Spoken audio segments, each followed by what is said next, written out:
So what is my channel all about? Let's take a look at my organized playlists and find out. Let's start with the memes. I started my channel with a meme, but that doesn't really mean anything. I was never planning to make a meme channel, and I honestly don't think I'm going to upload any more memes unless it's something I find really funny.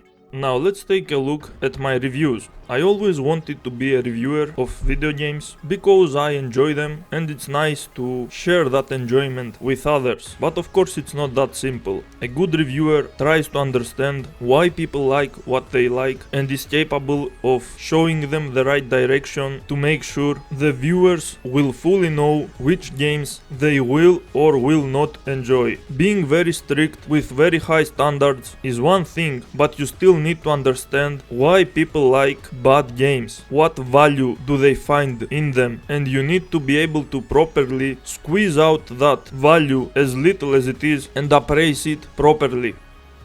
If there was anyone that inspired me to do game reviews, it was probably the Angry Video Game Nerd. His series is basically about shitting on very old, terrible games that probably no one is going to play anyway, but he does it because it's funny. And of course he has the angry persona, and I honestly think he was genuinely angry back then, but after he grew up, he became more level-headed, he got laid, he lost his sexual frustration, he has a happy family, a successful career, and he has enough money to take care of most of his problems. You can't really expect him to be that angry anymore. Now my case is a little bit different, because it doesn't matter how much I'm going to get laid, it doesn't matter how good of a family I'm going to have, or how much money I make, or how many people are praising me. I'm not going to calm down until I will be able to produce the best video games possible and show everyone that video games are actually the highest form of art, because they can combine multiple kinds of art into one, while also adding a lot of freedom in all the ways they can be consumed. Until then, I will be trying to aggressively change the industry, and I don't mean by forcing change to others. Instead, I will propose many great ideas, and if no one is willing to use them, then I will use them myself in my own video games and show everyone in practice why they are so good.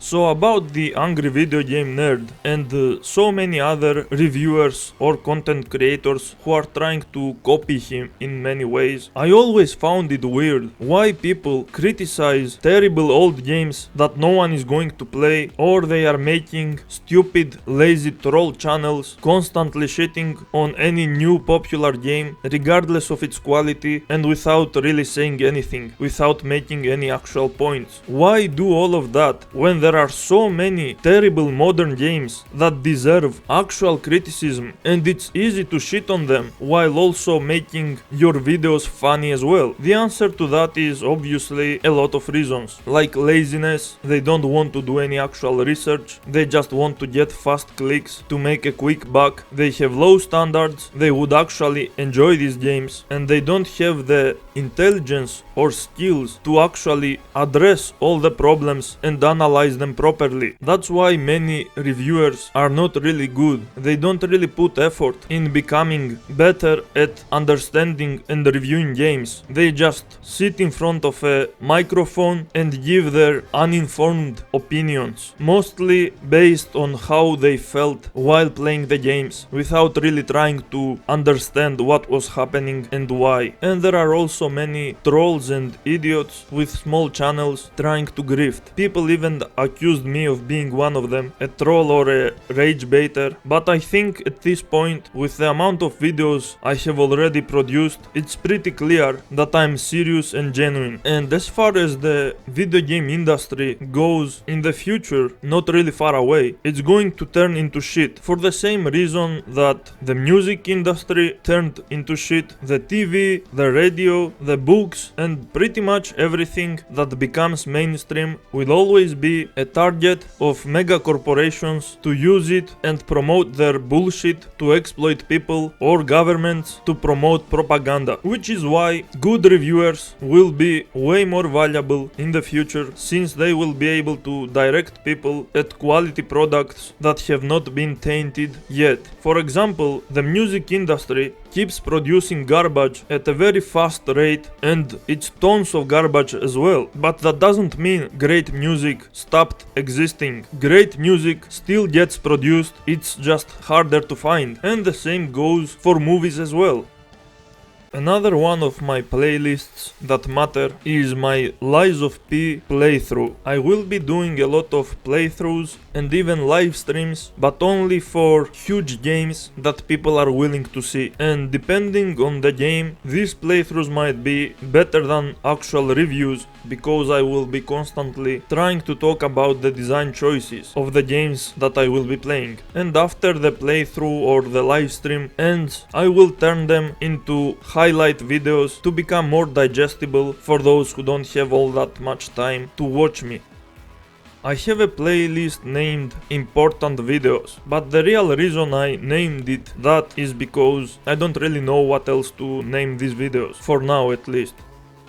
The real important videos are the playlist of the Souls-like genre critique. That is going to be a regular thing on my channel. I will take a genre, I will play many of its games, make a review or a playthrough for each one of them if I have the time, and then take all of that and combine them to a video or a series about the entire genre. Or if a genre is way too big with way too many games, I will try to divide it to subgenres. And the series don't really have to be as huge as the Souls-like one, because in the case of the Souls-like games, the fandom and their behavior really mattered a lot for us to understand its popularity, its success, and their feelings towards these games. So obviously the videos about the other genres will be more like the very first part of my Souls-like series. And after I am done with my genre critique, I will make a tier list of that genre's games. I still owe you the one about the Souls-like. We will get there, and to be honest, there aren't really any good Souls-likes that I can recommend. Like obviously Nioh 2 is a great game, but you can hardly call it a Souls-like. And after the tier list, I will be making videos about combining and improving ideas, so we can finally know how we can improve that genre. Of course, that doesn't mean we are not going to bother with that genre anymore. New games will keep coming out, I will be coming out with new ideas, and I will be proposing new improvements. Like that video I made about the Souls-like improvement is a very short one. I can offer so many more ideas, but I didn't want to make a very long video. I just made one good enough to give you an idea of what my channel is going to be. That being said, there are probably going to be some genres I don't want to be bothered with, because I was never into their games, and I don't think that's going to change anytime soon. For example, sports games and racing games. These genres are filled with games that are trying to be realistic, and I never understood what's the reason of playing these games when you can easily do these things in real life. Instead of playing a sports video game, gather your friends, pick up a ball and go play with them. It's healthier in so many ways too. But of course there are exceptions to that rule. For example, non-realistic sports games can be occasionally fun. The same goes for non-realistic racing games as well, since there are many things you can do there that are impossible in real life, and the entire gameplay is just designed around the fun aspect. So I won't be bothering too much with these genres unless I get suddenly inspired. There are also other genres that, while I will be doing critique videos and tier lists, I won't offer much improvement ideas, because I believe these genres are doing really well. The 2D platforming genre, for example, it was always good, and that's not going to change anytime soon. It's pretty easy to make a great 2D game with a low budget. As far as I'm aware, the best 2D platforming games are Ori and the Blind Forest, Celeste and Shovel Knight. There are many honorable mentions as well, but since I haven't played these games for a very long time, I can't really tell you right now how good they exactly are. A new Hollow Knight game is going to come out, the creator of Celeste is also making a new game, so there are already super talented people who keep this genre alive and thriving. Now let's talk about the scammers that used video games to commit crimes like theft. One of the most recent scams is The Day Before. That game was advertised as a super realistic post-apocalypse survival horror game. These kinds of pointless visuals are meant to prey on clueless, shallow people who get excited by shallow stuff that doesn't really matter. The game ended up being a completely unfinished, unplayable buggy mess. You can tell that the developers never had an intention of even trying to make a game. They just wanted to make a quick buck from gullible people. Another one of the most recent scumbags is a YouTuber called Gerard the Completionist. He has a simple video game reviewing channel where he supposedly completes games and makes reviews out of them. This guy didn't try to sell people a fake broken video game, he did something worse. He used his demented mother to emotionally manipulate people into donating money to a charity that he was supposedly raising to help people with dementia. He was actually spending that money for his own personal gain. What I find funny about this one is, for some reason when I first saw him, he felt like a very disingenuous guy, like someone who's trying to act nice and kind to be able to get on people's good side while having hidden ulterior motives. Sea of Stars is an indie game and the developers had somewhat of a collaboration with Gerard the Completionist and they even put him in the game, but they didn't make him an important character at all. They just made him a completely pointless NPC that can be replaced at any time. And I find it funny because after communicating with him for a while, they probably realized there is something wrong with this guy. So they made the right decision, and now that he is exposed as a scammer, they just removed him from their game very easily without having any impact on it. One of the biggest ongoing scams in video games is Star Citizen. The developers of Star Citizen are making around $100 million per year, and instead of finishing that game, they are dragging it as long as possible so they can keep squeezing as much money as possible. They keep making so many stupid pointless updates about things no one asked for, and they keep impressing all the idiots who keep buying into this scam. When you give too much money to someone that promises you a product, you give them an incentive of not finishing that product, because the money keeps coming in as long as the product is still being made. There are many similar cases to this, like there is the Yandere developer who was supposed to make a simple Yandere simulator game, but since he was making $10,000 per month, he decided to pretend that the game needs way more work than it actually does, so he can keep getting those $10,000 per month. It's been like 10 years and he still hasn't finished the game. He even hired a team of programmers to do all the work for him, and since they were actually doing it really fast and effectively, he fired them.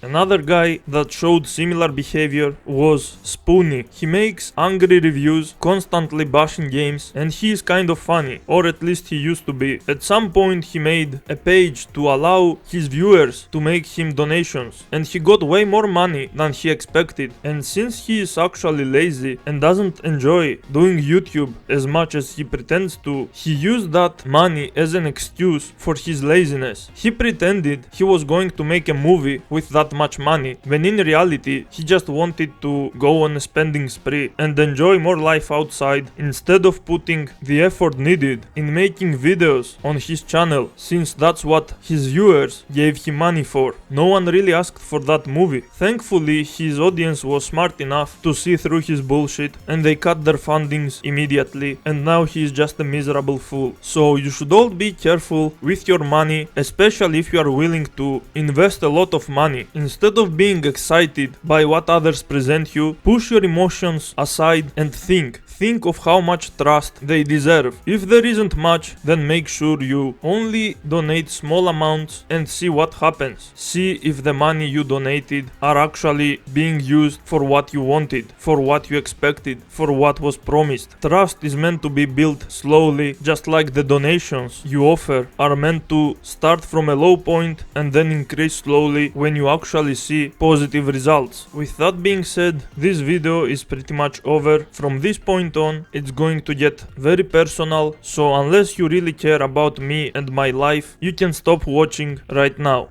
I'm going to explain the process of my Souls-like series and why the psychology video was delayed so much. The original plan was to make only 2 videos. The part 1, which is criticizing the games only, and the part 2 would be the psychology of the fandom, which was supposed to explain the hype, the lies, the bullshit, the nonsense, the delusions. So when I started explaining the lies and the hype, I realized that there are way too many videos of popular channels and the video is getting way too big, so not only it should be a video on its own, a second part, but I'm also going to leave some of the huge reviewers out of the video because it's already massive. In the third part, I realized the same thing about the channels that are trying to explain how to understand these games. I didn't expect the video to be 42 minutes, so I decided to make it a video of its own and call it the part 3. And the same thing happened with part 4, which was supposed to be about hypocrisy and cowardice. That turned out to be the biggest one of them all, so it was originally meant to have Ranton, Asmongold and Maximilian Dude all in one video, and it would have been 2 hours long. So I decided to divide these 3 YouTubers in 3 videos, and I no longer name these videos with part numbers because it's getting out of hand. And you can tell it was meant to be all 3 of these guys in one part, because at the beginning of the Ranton video I say let's start with Ranton, but the video ends with Ranton as well. And then I realized that I have kept you waiting for the psychology part, which most of you want to really see, so what I had to do was sacrifice all of my free time and put it into making that video. Now of course the problem isn't that I made so many videos. I'm sure the biggest problem was the 3 months that passed without me making a video. In those 3 months a lot of shit happened. I had to spend 2 weeks with no water in my apartment because the government workers are so stupid and so lazy they could not figure out what my problem was and how to fix it. Another thing that happened was someone used my uncle's ID for human trafficking. They didn't find the culprit yet, they found the car, and the car was rented with my uncle's ID. So he was called to the court where he will be judged by the justice system, and there was tons of paperwork, and they also treated him with the guilty until proven innocent mindset, which is really disgusting, especially for such a heavy crime. The guy who used a fake copy of my uncle's ID, transporting illegal immigrants and possibly doing some way more shady things like child trafficking. So just imagine being innocent while being accused of that. Thankfully he has a very solid alibi. His workers can confirm he was at work during the time the car got rented and used, so I hope everything goes well for him. Another problem was that my computer started crashing constantly and even my sound card needed a replacement. Thankfully it's all fixed now, so normally I would have used those 3 months to work for my channel, but sometimes unpredictable shit happens, so there is that. Now let's talk about money. So I am a pretty healthy and strong, and I would even say smart individual. I can do pretty much every work, and I have been changing jobs my whole life for tons of reasons really, not just because of money. Sometimes you just need a new environment to feel refreshed, to make new friends, to meet new people. But even though I am a minimalist and I am smart enough, I live in Greece, and sadly there aren't really many opportunities to make money in Greece. The economy is just terrible, especially after the whole COVID thing happened. I lost so much money at that period, so I had to start over again.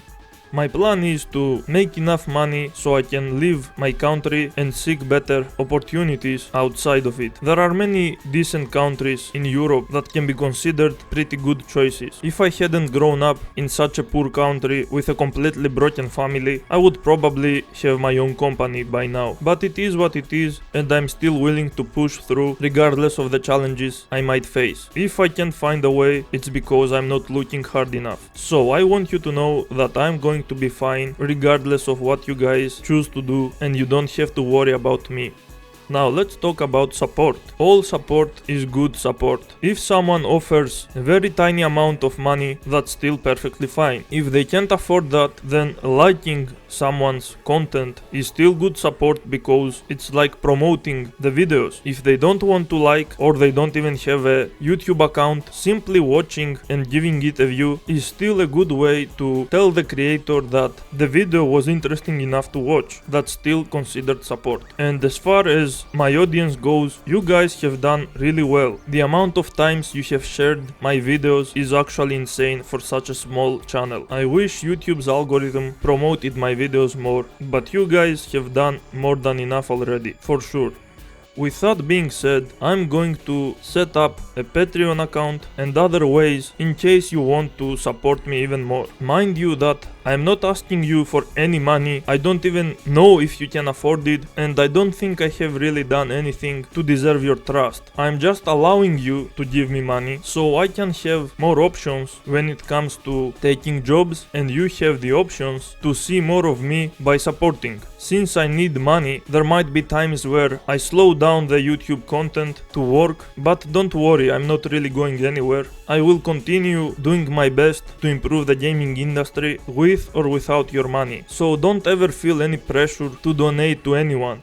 People who are begging for money online are just lazy bums. So let me tell you a few things about my Patreon page and the tier lists. It's always good to allow people to support as little as they can, and that's what the first tier is for. The reward is a simple member shoutout, like if you have seen some of the big YouTubers, at the end of their videos they usually have a credit scene with the names of the channel supporters rolling. I personally never cared if a content creator puts my name in their video, but if you guys do care, then we can do that. This isn't a real reward or anything. The next tier with the $5 is the standard support, and the reward is ad-free content. Once again, it's not really a reward. You can always use an ad block to watch my videos, but just in case you can't block the ads and they are annoying you, I will start uploading my videos without any ads to the Patreon or anywhere else and giving you direct links. And by the way, I'm not willing to hide any content behind the paywall. Everything will be free, fully uploaded, because again, the point is not for me to make as much money as possible. It's about improving the video game industry, starting by sharing ideas, and then it can go many ways. Every higher tier membership includes all the previous lower tier membership rewards. The next tier is a $20 tier, and the reward is allowing you guys to take a look at my work so far. Not all of it obviously, since I want to surprise you and all, and it's for people who are impatient or who might think that I'm slacking off. I will show you right now an example of what I'll be showing to you, and I think my Resident Evil franchise script is the best example since it's pretty much complete. So here is the entire Resident Evil franchise script for the video that I will be making. Now obviously I still have more research to do, watch some other reviewers just to make sure I didn't miss something or I'm not wrong about some things, but more or less it's going to be like this. You can pause the video and read the entire script if you really want to. It's another pointless reward which actually spoils the viewers, but you can obviously choose to not take a look at my work progress.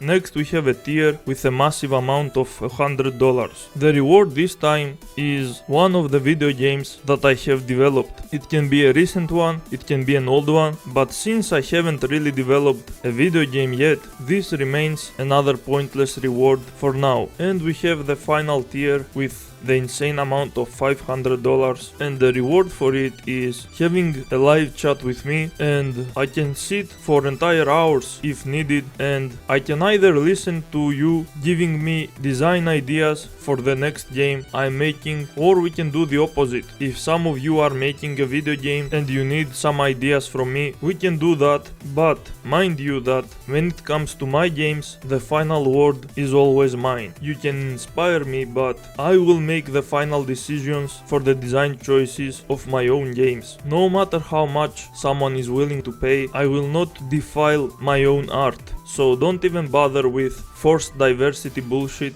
or any kind of political propaganda. And by the way, the time I will be using to live chat with people will not be the time I will be using to make videos, but instead it will be part of my free time. So don't worry, it's not going to stand in the way of me making more videos. Now this reward might seem good and important, but it's actually another pointless one, for now at least, because you can ask me anything about either my own game or your games in the comment section of pretty much any video, and I will do my best to answer you. Maybe later in the future, when my channel grows way too much, it will become harder to find your comments and find the time to answer everything, but for now this reward is easily offered to you for free. So as you can see, I don't have any real rewards to give you right now, so the only real reason to support me would be because you want me to put way more time in making YouTube videos. My main early goals are making enough money to at least replace my part-time jobs with my hobby. Even if I make